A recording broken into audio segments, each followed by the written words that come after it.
नमस्कार। आज हम बात करने वाले हैं एक ऐसे अदालती फैसले की जिसने सही मायनों में पूरे देश को हिलाकर रख दिया है। ये एक ऐसा मामला है जो हमारे न्याय के सिस्टम पर, पावर के गलत इस्तेमाल पर बहुत ही गहरे और मुश्किल सवाल खड़ा करता है। मदुरई की एक अदालत ने 9 पुलिस कर्मियों को मौत की सजा सुनाई है। जी हां, एक दो नहीं, पूरे 9 पुलिस वालों को फांसी। ये खबर अपने आप में ही इतनी बड़ी है कि इससे अंदाजा लग जाता है कि हम कितनी गंभीर कहानी की बात कर रहे हैं। देखिए, ये कोई आम मर्डर केस नहीं है। अदालत ने खुद इसे रेयरेस्ट ऑफ द रेयर यानी दुर्लभ से भी दुर्लभ मामला माना है। ये सजा पुलिस कस्टडी में एक पिता और बेटे की बेरहमी से हत्या के लिए दी गई है। एक ऐसा मामला जहां बचाने वालों ने ही जान ले ली। कोर्ट ने अपने फैसले में जो शब्द इस्तेमाल किए वो अपने आप में सब कुछ कह देते हैं। रक्षक ही भक्षक बन गया था। ये सिर्फ शब्द नहीं है, ये इस पूरे केस की भयावहता को बताते हैं। तो चलिए अब कहानी की शुरुआत में चलते हैं। आखिर ये सब शुरू कैसे हुआ? ये कहानी है पी जयराज और उनके बेटे जे बेनिक्स की, जिनकी दुनिया एक ही रात में पूरी तरह से बदल गई। तो ये कहानी है 59 साल के पी जयराज की, जो एक मोबाइल की दुकान चलाते थे, और उनके 31 साल के बेटे जे बेनिक्स की। हुआ ये कि जयराज को कोविड लॉकडाउन के दौरान अपनी दुकान तय समय के बाद खुली रखने के आरोप में गिरफ्तार कर लिया गया। सोचिए, बस इतनी सी बात पर। और जब उनके बेटे बेनिक्स ने इस बात पर सवाल उठाए तो पुलिस ने उन्हें भी हिरासत में ले लिया। 19 जून 2020 को गिरफ्तारी हुई, लेकिन इसके बाद जो हुआ वो दहला देने वाला था। पिता और बेटे दोनों को साथनाकुलम पुलिस स्टेशन में पूरी रात बुरी तरह टॉर्चर किया गया।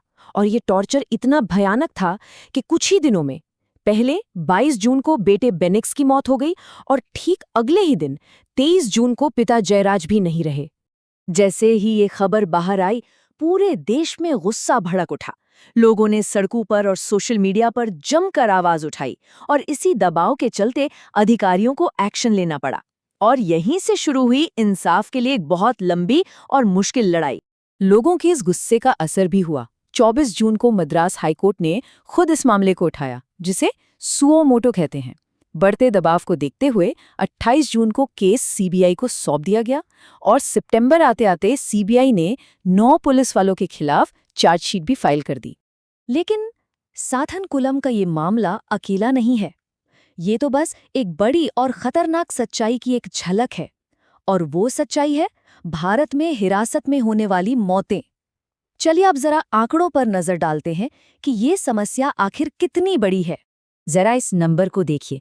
सिर्फ एक साल 2023-24 में भारत में पुलिस कस्टडी के दौरान 157 लोगों की जान चली गई।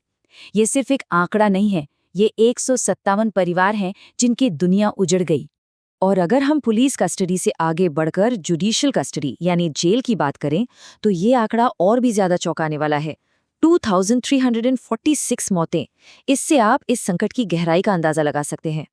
तो ये साफ है कि चाहे वो पुलिस की हिरासत हो या फिर जेल, स्टेट की कस्टडी में लोगों की मौत होना एक बहुत ही बड़ा और गंभीर मुद्दा है, जिस पर हमें ध्यान देने की जरूरत है। तो सवाल ये उठता है कि जब ये सब गैर कानूनी है, तो फिर हिरासत में हिंसा रुक क्यों नहीं रही? इसका जवाब हमारे सिस्टम की कुछ बड़ी खामियों में छिपा है। अच्छा, पहले ये समझ लेते हैं कि कस्टोडियल वायलेंस आखिर होता क्या है। इसका मतलब सिर्फ मार पिटाई नहीं है। हिरासत में किसी भी व्यक्ति के साथ होने वाला कोई भी फिजिकल या मेंटल टॉर्चर, जबरदस्ती या अपमान, सब कुछ इसमें शामिल है।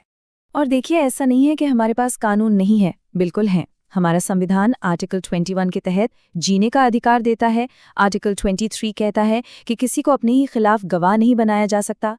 यहाँ तक कि सुप्रीम कोर्ट ने पुलिस स्टेशंस में सीसीटीवी लगाना भी जरूरी कर दिया है। पर असल दिक्कत है इन कानूनों को सख्ती से लागू करने में। तो फिर ये हिंसा जारी क्यों है? पहली बात, हमारे यहाँ टॉर्चर के खिलाफ कोई एक सख्त और अलग से कानून ही नहीं है। दूसरा, जवाबदेही की कमी।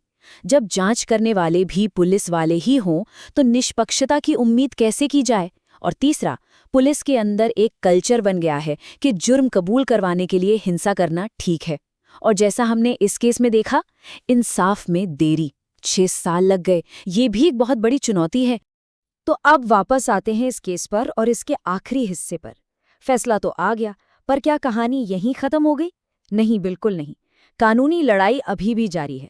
हमें ये समझना होगा कि मदुरई कोर्ट का ये फैसला एक बहुत बड़ा और ज़रूरी कदम है, लेकिन ये आखिरी फैसला नहीं है।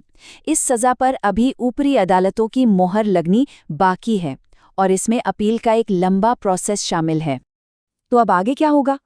देखिए, सबसे पहले तो इस सज़ा को हाई कोर्ट से कंफर्म कराना होगा। अगर वहां भी सज़ा बरकरार रहती है तो दोषी सुप्रीम कोर्ट जा सकते हैं। वहां से भी राहत न मिलने पर एक रिव्यू पिटिशन और आखिर में राष्ट्रपति के पास दया याचिका का विकल्प भी होता है। मतलब अंतिम न्याय मिलने में अभी कई साल और लग सकते हैं।